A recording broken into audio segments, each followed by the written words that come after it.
Right, so should be insyaAllah minggu ni kita akan continue chapter ke-8. Right, in this chapter actually kita nak discuss tentang transport system. So when we talk about the transport system, dalam humans kita ada dua jenis transport system. Satu adalah cardiovascular system, okay, yang melibatkan kita punya jantung. Alright, and then we have a lymphatic system. Okay, right. So but di dalam tumbuhan pun dia ada transport. Kalau previously korang pernah belajar kan, water transport, right? So kita akan bincang benda tu lah. Okay, pada bahagian transport in plant, right? Okay, so in first part of this chapter is about your mammalian heart lah, jantung humans. Okay, jantung korang besar mana? Genggam tangan, itulah besar jantung awak. Kalau besar-besar lah dia, kalau kecil-kecil lah dia. Right? Okay, sebab itu kalau logiknya, kalau orang yang berbadan besar tetapi jantung dia kecil, sebab tu dia ada masalah jantung. Sebab jantung dia perlu bekerja lebih berbanding dengan kapasiti badan dia. Right.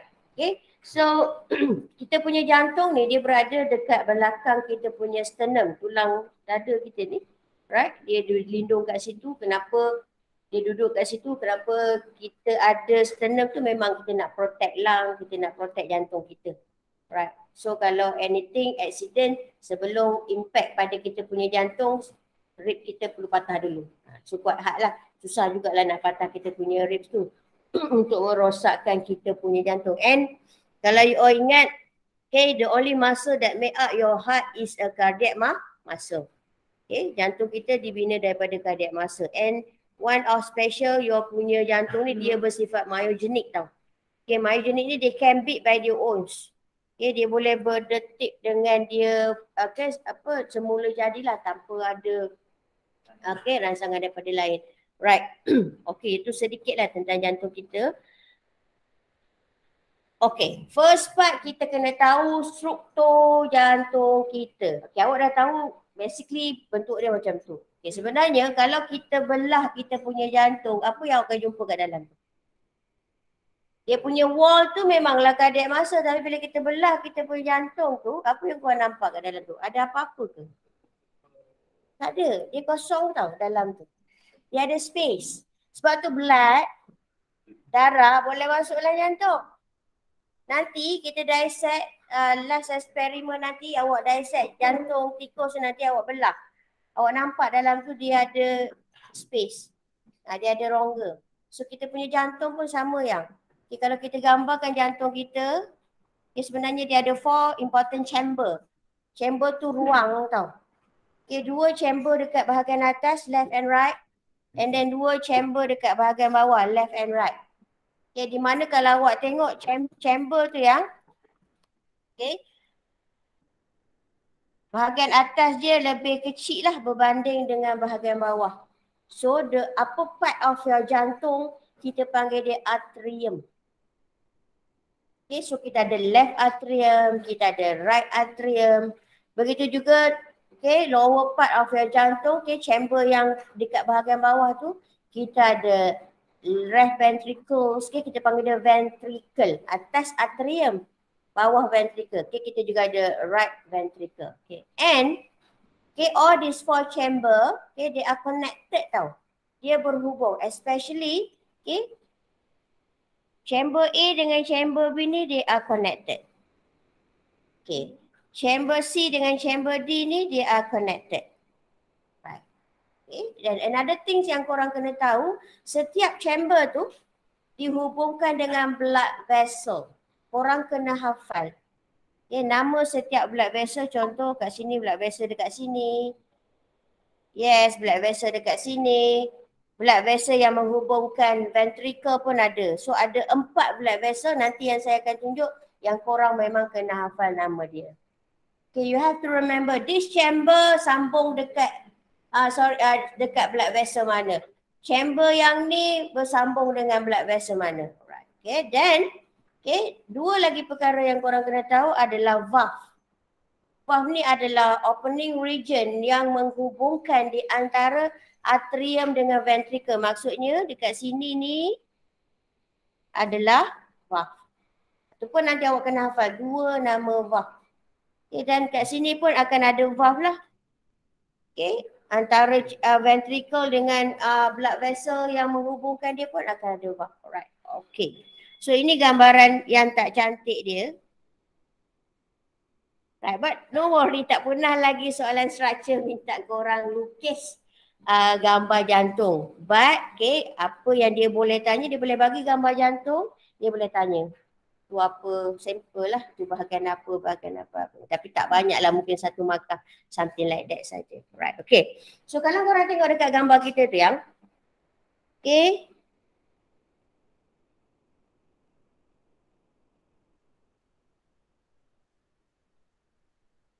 kawasan yang saya bulat tu itu adalah atrium. Kecil je kan? So kita ada left atrium, okay. And then kita ada right atrium, kiri dan kanan. Okay, so itu atrium kat bawah ni kalau awak tengok nampak tak besar sikit ni? Tu barulah apa what we say right ventricle dengan left ventricle. Okay. Itu kita punya 4 important chamber. Right, left atrium, right, left ventricle. Okay. Okay. Tadi kan saya kata antara right dengan right atrium dengan right ventricle tu kan ada valve Z. Okay, nampak tak ni? Tu. Kawasan yang saya bulatkan ni sini. Macam pintu tu. Valve ni dia macam door, pintu. Dia boleh buka, tutup. Buka, tutup. That is valve. So itu condition valve. Right, nanti kita tengok apa fungsi valve tu. Sekarang ni awak kena tahu di situ adalah valve. Okay, valve belah sini nama dia yang, nampak tak? Atrioventricular valve. Dari segi nama pun korang dah dapat bayang kedudukan dia. Atrioventricular. Means antara atrium dengan ventricles. Right. Okay, so dekat sini pun sama. Okay, dekat left side, okay, nampak? Antara left atrium dengan left ventricle pun sama. We have the atrioventricular valve. Right. Actually, left and right ni dia ada nama yang berbeza. One of nama dia semilunar valve. Oh, sorry. The tricuspid. Dalam keadaan. Dan satu lagi adalah bicuspid. Okay. Tri dengan bi itu sebenarnya berbeza dari segi bilangan dia punya valve. Kalau bi, valve dia 2 macam ni je. Kalau tri, dia valve dia contoh ada 3. Maksud dia macam itu. Tu tricuspid, bicuspid. But you don't have to know sampai that detail lah. Okay, you just have to remember antara atria dengan ventricle tu kita ada atrioventricular valve. But kalau awak nak tahu belah right tu bicuspid atau tricuspid pun boleh. Okay, awak ingat sampai situ. Takutlah dia tanya sampai ke situ. Boleh, right. Okay, tu that is about the valve antara atrial dengan ventricle. Okay, satu lagi valve kalau awak tengok di sini yang antara ventricle dengan blood vessel, nampak? Kat sini pun sama. Kat bawah ni antara ventricle dengan blood vessel. So nama valve di situ adalah semilunar valve. Right? Boleh? How many type of valve that we have? 2. Apa dia? Atrioventricular valve dan satu lagi semilunar valve. Where is normally we can find the atrioventricular valve? Yes, between atrium dengan ventricle. Boleh. How many chamber that we have? 4. Okay, apa dia yang? Right, left, atrium, left. Very good. Okay. Right, itu 2 benda dah awak tahu. Dan satu lagi adalah blood vessel. Okay, blood vessel ni pun tolong jangan tertukar.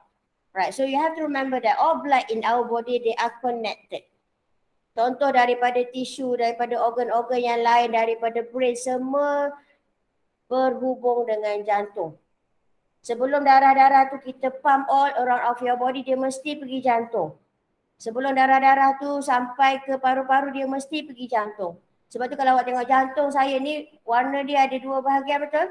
Biru dan merah.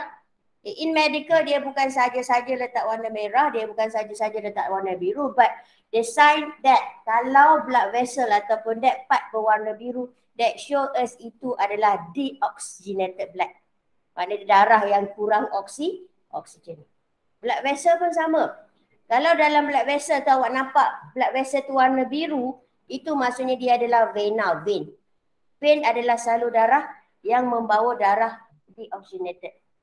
Okay, begitu juga kalau jantung kita ni yang bahagian yang warna merah tu kan, itu menunjukkan darah yang mengalir dekat bahagian itu adalah darah yang ada oxygenated.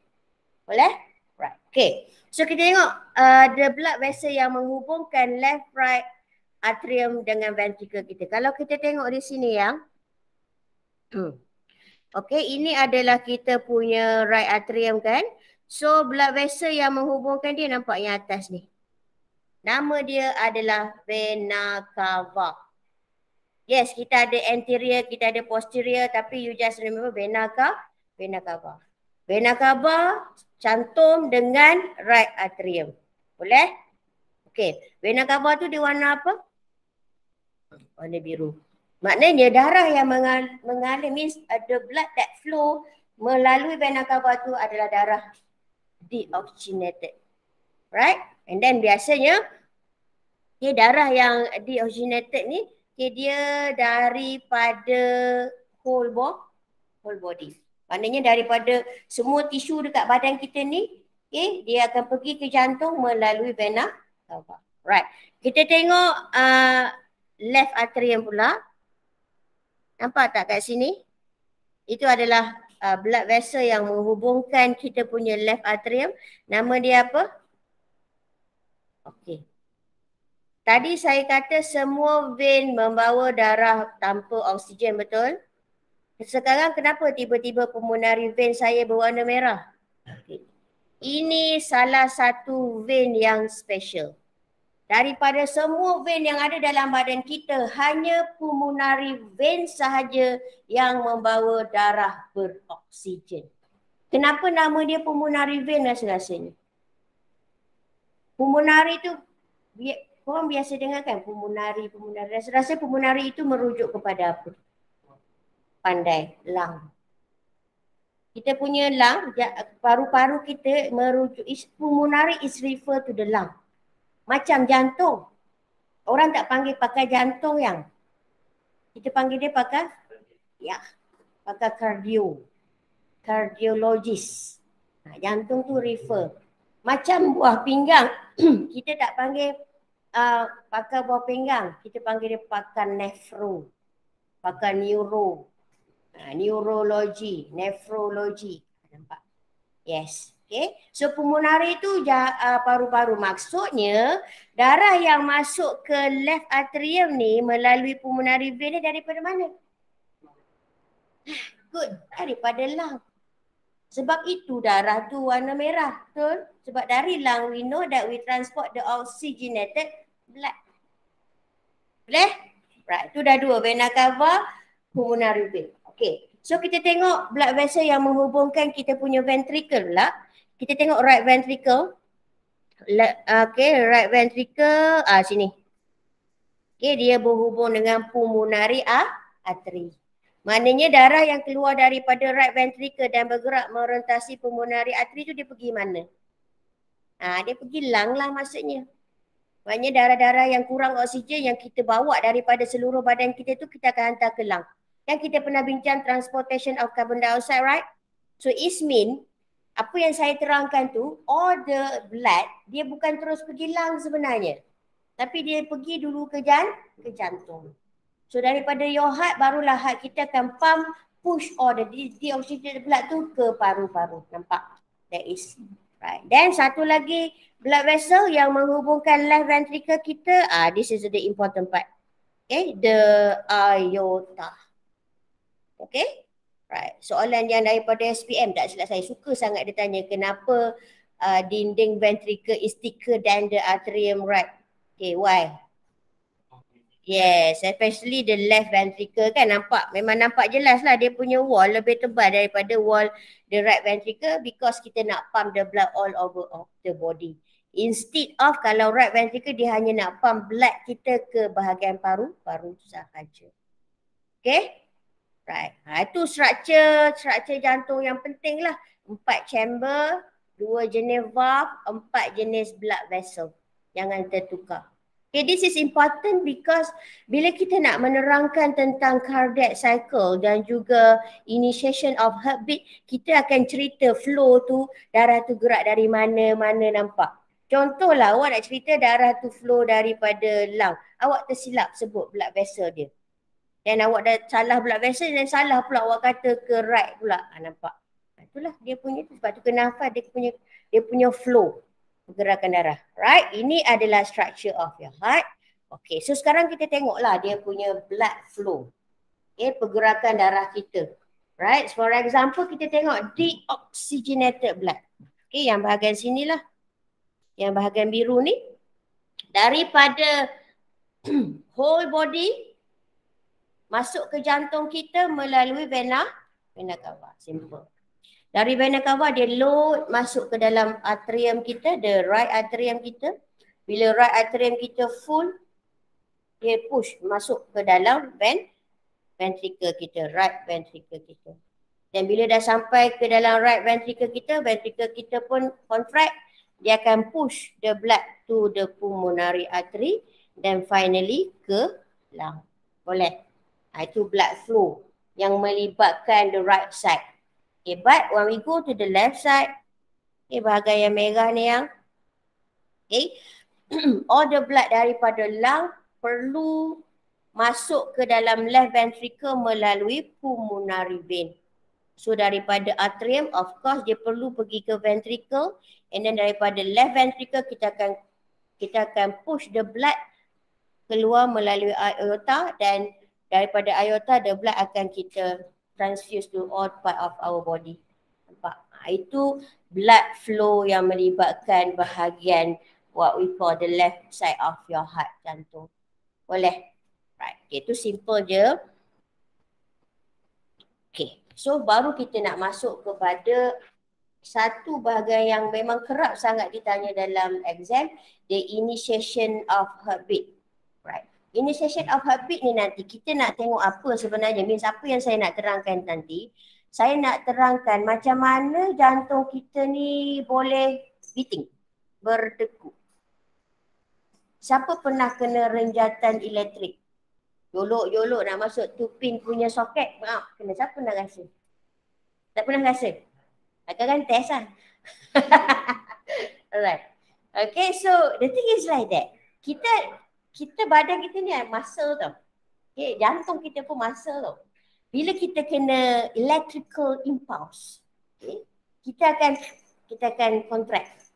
Begitu juga kepada jantung kita.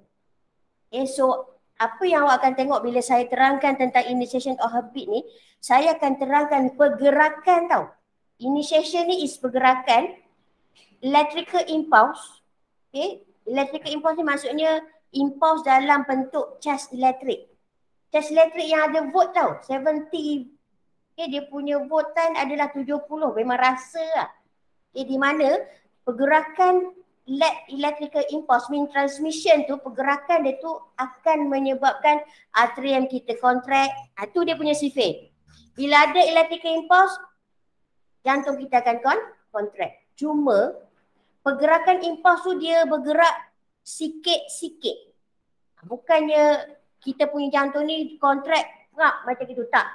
Dia keadaan dia atrium contract dulu, settle, ventricle contract dulu. Nampak keadaan dia. Ya, sebab kita tak boleh nak contract atrium dengan ventricle tu dalam masa yang sama, sebab kita dah bincang flow tadi kan. Darah tu mesti bergerak satu persatu. Dari atrium pergi ke ventricle. Kalau dua-dua contract, darah tu tak pergi mana-mana. Right, okay. So itu yang korang kena nampak apa yang saya terangkan dekat bahagian initiation of heartbeat ni. Okay, sebelum tu, bila nak menerangkan initiation of heartbeat ni, kita akan melibatkan beberapa bahagian penting, okay, pada jantung kita. Okay, tadi masa saya terangkan structure, saya tak sebut pun tentang sinoatrial node. Saya tak sebut pun tentang what we call the Purkinje fiber. Saya tak sentuh pun tentang bundle of His. Okay, and then another one is the pacemaker. Right, sebab benda-benda yang saya baru sebut ni nanti awak akan gunakan bila menerangkan initiation of the heartbeat. Boleh? Right. So sebelum tu tengoklah. Okay, one cardiac cycle means the contraction yang complete. Okay, denyutan yang lengkap. Dia mengambil masa sekitar 0.8 saat. Okay, 0.8 saat. Nadi awak tu, perasan tak kenapa kalau awak tak ada stetoskop, kita rasa nadi dekat pangkal leher ataupun dekat tangan. Apa yang korang dengar sebenarnya kat situ? Apa yang korang rasa? Itulah the heartbeat. Nadi tu is the heartbeat. 1 detik tu maknanya a complete cycle. Should be dalam 1 minit berapa? Berapa standard beating dia tu? Nampak? 70 hingga 80 kalau dalam keadaan sihat. Okay, dalam masa 1 minit. Sebab tu doktor tu dia boleh agak. Kalau laju sangat tu means awak demam ke tak sihat lah. Sepatutnya kalau awak sihat, kalau dalam masa 1 minit tu, beating tu awak rasa dek tu dalam 70 hingga 80 kali. Right. Okay. So, initiation of heartbeat ni is a sequence of event which happen during each beat is determined by the pacemaker. Okay, ini yang saya kata tadi. Pacemaker ni kedudukan dia dekat sini yang. Pada right atrium kita, pada wall of right atrium ada satu benda. Pada dinding atrium, right atrium kita, ada satu benda yang kita panggil dia sebagai pacemaker. Ingat, ini pun suka dia tanya.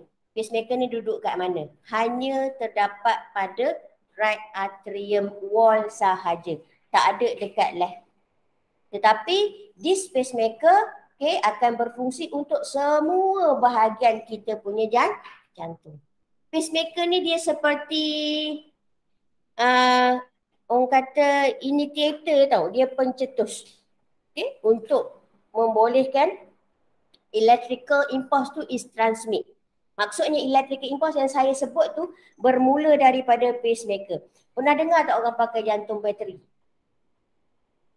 Kan? Setiap berapa tahun dia kena macam robot kan, dia kena operate, buang bateri lama, ganti balik. Begitu juga dari kalau kecil pakai bateri kecil, bila dah besar sikit kena tukar. Sebab bateri itulah yang menggantikan pacemaker dia yang rosak. Nampak?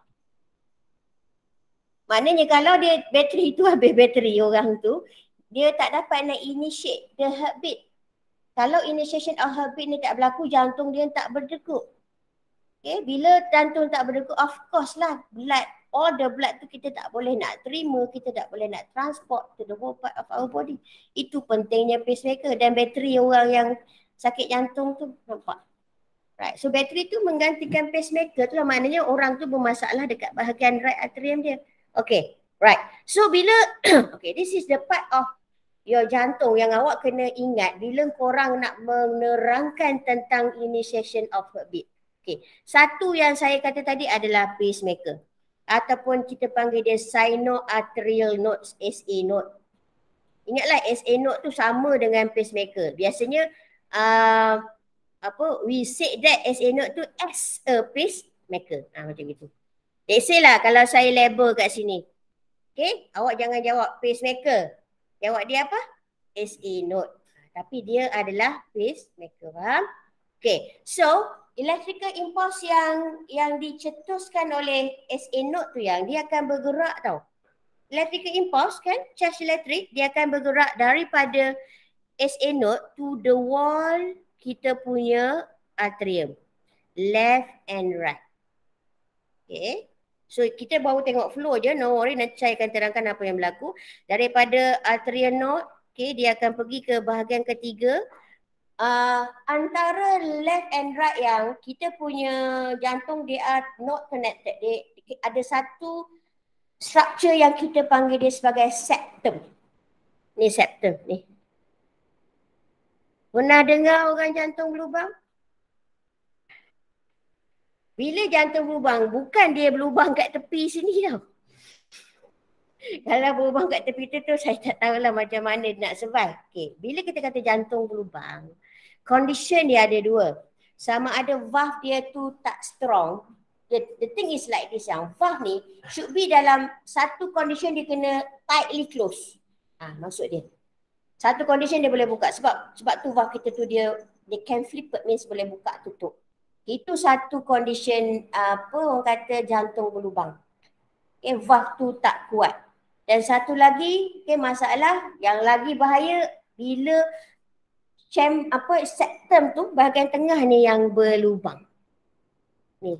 Kan belah sini darah should be belah sini kan darah yang tak ada oksigen kan. Belah what we call the left side darah yang beroksigen, right? So just imagine kalau dekat septum ni ada kebocoran sedikit. What happen? Yes, the blood akan mix up. Sangat membahaya. Sebab tu orang yang ada jantung berlubang tu dia bila dia operate kita akan cuba tampallah bahagian-bahagian yang ada masalah tu. Kalau valve tu mungkin ada rawatan dia lah macam mana nak mengatasi valve yang tak kuat. Boleh? Right. Okay. So pada kita punya septum ni yang dekat bahagian tengah antara left right chamber kita ni ya, ada satu lagi node nama dia atrioventricular node. Ingat, ada dua node. Satu SA node pada yang kita punya right atrium, jangan tertukar. Antara atrium dengan ventricle dekat septum tu kita ada AV node, atrioventricular node. Okey, lepas tu dekat sini pada kita punya septum ni, okey, saraf-saraf di situ kita panggil dia sebagai bundle of His. Okey, kalau awak tengok warna merah ni, yang ni macam berakar-berakar, tu bukan salur darah tau. Dia adalah nerve. Awak kena ingat, kita nak bincang transmission of impulse. Nerve kan? Right. Okay, so kalau transmission of impulse especially melibatkan electrical impulse, okay, dia akan melibatkan nerve. So yang merah-merah tu adalah nerve. Okay, means the electrical impulse tu dia akan transmit, mean bergerak daripada satu bahagian ke satu bahagian melalui the nerve. Okay, so nama nerve kat tengah ni adalah bundle of His. Okay, lepas tu dekat bawah ni, okay, dia makin banyak kita panggil dia bundle branches. Okay, lepas tu dekat bahagian bawah ni, apex tu maksudnya hujung bawah jantung. Okay, apex tu, heart apex tu maksudnya bawah jantung kat sini. Lepas tu pada dinding ventricle kita tu pun ada saraf-saraf yang kita panggil sebagai Purkinje fiber. Jangan silap. Dekat septum kita ada bundle of His, dekat ventricle wall kita ada the Purkinje fiber. Nampak? So kalau awak tengok, the initiation of heartbeat tu bermula daripada SA node dan berakhir pada ventricle wall. Okay, right. So what happened? Bila electrical impulse yang diinitiate, dicetuskan oleh pacemaker kita tu bergerak merentasi atrium wall, bergerak merentasi ventricle wall, itu menyebabkan kita punya jantung atrial ataupun ventricle contract. Means ada impulse dia contract, tak ada impulse dia relax. Tu je sifir dalam kepala. Then awak kena bayang atria dengan ventricle dia tidak akan contract sama dalam satu masa. Kalau atria contract biasanya ventricle akan relax. Kalau ventricle contract atria akan relax. Tapi dua-dua relax ada. Dua-dua contract tak ada. Right. Okay, so kita tengok what happen. Okay, inilah maknanya kalau short essay kenalah cerita macam ni what happens. Okay, the path of initiation of the heartbeat. Okay, so cerita dia stimulation. Okay, rangsangan bermula daripada kita punya SA node. Okay, so apa yang SA node tu bagi, dia akan generate electrical impulse. Awak kena bayang ni, electrical impulse tu akan bergerak dalam nerve, saraf-saraf within the atrial wall, within the septum, within your ventricle wall. Boleh? Right. So, bila electrical impulse tu dicetuskan oleh SA node kita, dia akan memenuhi kita punya atrial wall. Okay, tu yang saya kata, spread across both atrium, means kanan dan kiri akan menerima the same electrical impulse. Tadi saya dah kata, kalau atria kita terima electrical impulse, dia akan mengalami apa? Dia akan contract. Sebab tu awak nampak kat sini. Both atria akan contract. Nampak tak dia punya perkaitan? Ada transmission of impulse, mean ada electrical impulse, atria kita akan contract. Okay. In terms, contract itu kita panggil sebagai systole. Kita ada systole, diastole. Systole ni means contract. Okay. Nanti kita akan tengok kalau atria kita relax, kita panggil dia diastole. Sekarang ni dalam fasa yang pertama kita punya atria contract, right? So we said that your atria is systole. Sampai situ boleh ya? Right. Okay, ini dia mention about your muscle set is a myogenic lah. Okay. So mean it can contract in the absence of stimulation. Okay. Ini satu. Right. So then what happens next? So sekarang ni korang kena bayang kita punya electrical impulse tu duduk dalam atrial wall kan? Right? The electrical impulse tu dia takkan stay dekat situ. Bila atria kita contract, so dia akan bergerak. Dia akan meninggalkan atrial wall, dia akan pergi ke bahagian yang lain. Right, so that's why the electrical impulse then reach the atrioventricular node. Nampak tak pathway dia tadi kan? Daripada atrial wall dia akan pergi ke AV node. Right? So bila dia bergerak ke AV node, okay, slowly kandungan dalam atrial wall kita tu means the electrical impulse dalam atrial wall kita tu sikit demi sedikit akan hilang. Sebab dia dah bergerak.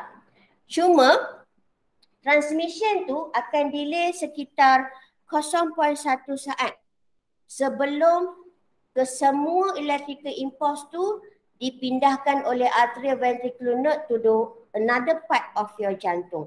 Right. Selalu orang bertanya, kenapa perlu delay transmission of impulse daripada what we call atrial wall to the AV node, right? So the thing is like this. Awak kena bayang, electrical impulse ni, charge elektrik dia bergerak sangat cepat, betul? Right? Sedangkan contraction tu mengambil masa. Okay? The thing is like this yang, dalam chamber kita ada darah tau. Bila jantung kita contract, actually dia push. Dia tolak darah yang ada dalam atrium tu bergerak masuk ke dalam ventricle. Itu yang berlaku sebenarnya. Right? Maknanya bila atrium tu contract, darah dalam atrium tu akan mengalir masuk ke dalam ventricle. So pergerakan darah kan mengambil masa, betul? So bila atrium kita contract, so dia mesti pastikan atrium kita is fully contract. Barulah ventricle kita tu boleh contract pula. Kalau dia tak delay, charge elektrik tu dah lah laju. Tak sempat fully contract, ventricle dah nak contract, nampak? So berlakulah gangguan kat situ. That's why they have to delay around 0.1 second. Okay, within the transmission of impulse antara the atrial wall to the atrioventricular node to ensure, nampak? Untuk memastikan atria kita ni, okay, completely empty. Okay, empty tu merujuk kepada darah tadilah. Maknanya semua darah yang ada dalam atria kita tu dah dipindahkan ke dalam ventricle sebelum ventricle kita contract. Boleh sampai situ ya? Okay, good. Okay, so then barulah electrical impulse yang dah sampai dekat AV node, dia akan bergerak slowly. Okay, daripada AV node to the bundle of His dekat tengah ni. Okay, dekat situ tak ada apa-apa perubahan lah. Okay, dia just mengalir je. And then daripada bundle of His, dia turun ke apex. Okay, and then dia masuk ke bundle branch. Okay, and then daripada bahagian bawah ni, okay, impulse tu akan naik. Okay, apa nama nerve yang pada dinding ventricle kita tadi? Pandai, Purkinje fiber. So maknanya impulse tu daripada bundle of His pergi kita punya branches, kita punya apex, dan finally dia akan outwards naik. Okay, pada kita punya Purkinje fiber yang ada pada ventricle wall kita. Okay, so sekarang ni electrical impulse dah sampai dekat ventricle wall kita. So what happen to your ventricle? Cepat. Ada electrical impulse, what happen to the ventricle? Yes, dia akan contract. Okay, bila contraction berlaku maksudnya dia buat apa? dia pump out the blood. In this cases, dia pump out the blood ke mana? Ke blood vessel yang bersambung pada dia itulah. Apa dia tadi? Aorta dengan satu lagi is pulmonary ya. Okay, boleh. Itulah initiation of heartbeat. Okay, macam mana pergerakan electrical impulse tu boleh menyebabkan jantung kita beating. So the ventricle contracts, kita panggil dia ventricle systole ni seperti yang saya bagi tahu tadi lah. And one thing, apa yang korang kena imagine, contraction ni is spread outwards. You all bayang ubat gigi Okay, kita punya opening ubat gigi kat atas je kan? Kalau kau cekik dekat atas tu ubat gigi keluar tak? Tak, so awak kena cek dari bawah kan? That is the condition of your jantung. Sebab tu dia sebut contraction dekat ventricle tu bermula daripada bawah ke atas, upwards. Sebab kita nak push the blood tu keluar ni atas. Kalau kita cekik ke atas, jangan tak keluar, nampak? That is the beauty of kenapa kita Tuhan create keadaan nerve tu begitu. Sebab kita nak make sure contraction tu bermula daripada sini dan ke atas, barulah darah tu kita boleh keluarkan melalui all the blood vessel yang menghubungkan kita punya left and right ventricle. Boleh ya? Right. So dua blood vessel tadi, aorta dengan pulmonary artery. Okay? So, kalau soalan minta korang ceritakan tentang we call this initiation of heartbeat, then ni lah korang kena explain. Bermula daripada initiation dekat SA note. Bahagian yang kerap juga yang sepandang saya yang suka sangat dia tanya tadilah, kenapa delay? Itu pun antara soalan yang selalu ditanya. Kenapa delay 0.1 saat? Transmission daripada atrial to AV node tadi? To make sure artery is fully contract, right? Okay, empty completely lah. Okay, and blood tu semua dah dipindahkan ke dalam ventricle. Boleh. Ada apa-apa nak tanya tentang initiation of heartbeat? Okay, itu satu benda tentang jantung, right? Okay. And satu lagi perkara yang korang kena tahu berkenaan dengan jantung adalah cardiac cycle. Okay, so as you know that a complete cardiac cycle is around 0.8 second lah, right? And then, bila kita nak menerangkan cardiac cycle ni, keadaan dia berbeza sikit dengan initiation. Kalau initiation tadi saya sebut tentang electrical impulse kan. So bila saya menerangkan cardiac cycle, kita dah tak sentuh tentang electrical impulse tau. Tetapi kita hanya akan menerangkan contraction, relaxation of the chamber. And then, contraction and relaxation of the atrium dengan ventricle tu akan melibatkan perubahan pressure. Pressure dalam blood vessel dalam kita punya chamber lah. Akan melibatkan the flow of blood, gerakan darah dia. Dan juga akan melibatkan the opening and closing of the valve. Okay. Kalau dalam initiation tadi saya tak sebut pun darah flow kat mana, betul tak? Saya tak sebut pun perubahan pressure, betul? Saya tak sebut pun tentang valve apa terbuka, valve apa tertutup. Itu perbezaan penerangan antara cardiac cycle dengan initiation. Boleh? Right. So dalam initiation ni nanti kita memang always akan guna perkataan systole dan juga diastole. Basically, kita punya cardiac cycle ni dia ada 3 phase lah. Okay, 3 phase yang penting. Yang pertama, bila both atrial dengan ventricle kita diastole. Okay, dia ambil masa dalam 0.4 saat. Tu saya kata tadi, contract kedua-dua tak ada tapi dua-dua relax ada. Okay, around 0.4 saat. Okay, then atrial systole, ventricle diastole 0.1 saat. Okay, and then phase yang ketiga, ventricle systole, atrial diastole dalam 0.3. So total is about 0.8. A complete cycle. Right. Okay. Okay. Pernah dengar kan? You all kata kalau bunyi jantung macam mana? Duduk. Tak. Jantung kita bunyi dia loop, duk. Bukan duduk. Tak. Dia loop, duk. Maknanya kalau awak pakai stetoskop tu, Kalau awak dengar betul-betul dia bukan bunyi duk, dia bunyi luk, duk, luk, duk. So kenapa jantung ni boleh mengeluarkan bunyi luk, duk ni rasa-rasanya? Kalau awak kelahi dengan adik lah, awak tutup pintu. Bunyi tak pintu? Kan saya kata tadi, valve kita tu umpama pintu, betul? So bila valve kita tu tutup, itulah yang akan menghasilkan bunyi jantung tu. Luk, duk. Cuma tadi kita belajar ada berapa jenis valve? 2 kan? So maknanya satu valve akan hasilkan bunyi luk, satu lagi valve akan hasilkan bunyi duk. Okay? Itu yang saya katakan tadi. Okay? The sound bunyi loop duk tu disebabkan oleh closing of the valve.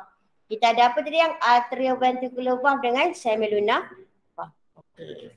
So bunyi loop yang pertama disebabkan oleh closing of atrioventricular valve. Ni kena ingat bunyi loop disebabkan closing of atrioventricular valve ketika ventricle kita systole. Tetapi bunyi duk pula yang disebabkan oleh closing of semilunar valve. Tu bunyi loop duk. Kalau awak tengok ada 2 statement untuk setiap bunyi tu kan. Contoh loop tu saya tulis, this happen when the pressure in ventricle is higher compared to the atrial. Bayangan dia is like this.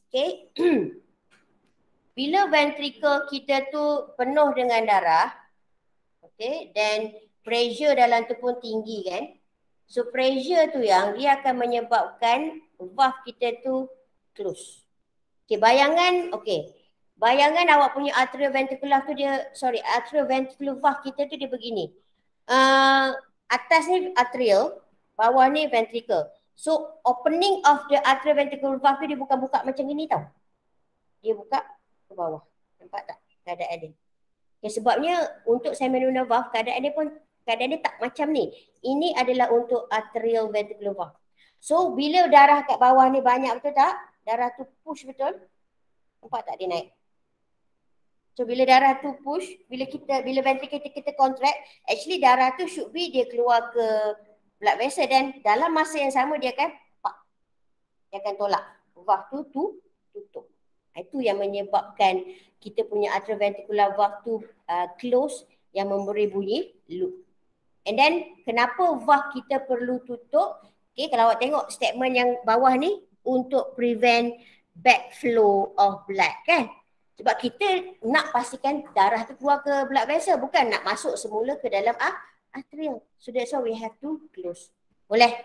Begitu juga dengan closing of semilunar valve pun sama juga keadaan dia, disebabkan oleh pressure. Cuma kalau semilunar valve, pressure di dalam aorta dan juga pressure di dalam ventricle.